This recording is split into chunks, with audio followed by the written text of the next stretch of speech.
شروع اللہ کا نام لے کر جو بڑا مہربان نہایت رحم والا ہے۔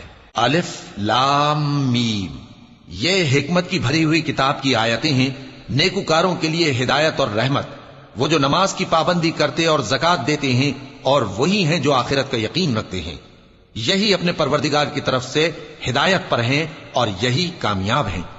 اور لوگوں میں بعض ایسا ہے جو بےہودہ حکایتیں خریدتا ہے تاکہ لوگوں کو بے سمجھے اللہ کے راستے سے گمراہ کرے اور اس سے ہنسی کرے، یہی لوگ ہیں جن کو ذلیل کرنے والا عذاب ہوگا۔ اور جب اس کو ہماری آیتیں سنائی جاتی ہیں تو اکڑ کر منہ پھیر لیتا ہے، گویا ان کو سنا ہی نہیں، جیسے اس کے کانوں میں سکل ہے۔ تو اس کو درد دینے والے عذاب کی خوشخبری سنا دو۔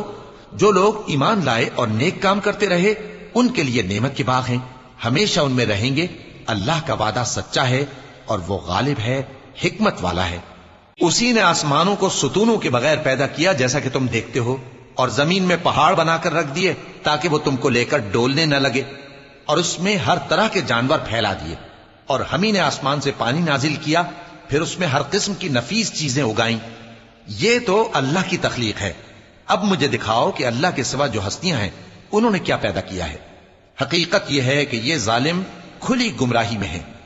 اور ہم نے لقمان کو دانائی بخشی کہ اللہ کا شکر کرو، اور جو شخص شکر کرتا ہے تو اپنے ہی فائدے کے لیے شکر کرتا ہے، اور جو ناشکری کرتا ہے تو اللہ بھی بے نیاز ہے، لائق حمد و ثنا ہے۔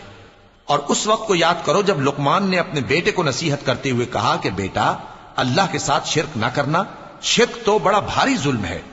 اور ہم نے انسان کو، جسے اس کی ماں تکلیف پر تکلیف سہ کر پیٹ میں اٹھائے رکھتی ہے، پھر اس کو دودھ پلاتی ہے، اور آخر کار 2 برس میں اس کا دودھ چھڑانا ہوتا ہے، میں نے تاکید کی ہے کہ میرا بھی شکر کرتا رہے اور اپنے ماں باپ کا بھی، کہ تم کو میری ہی طرف لوٹ کر آنا ہے۔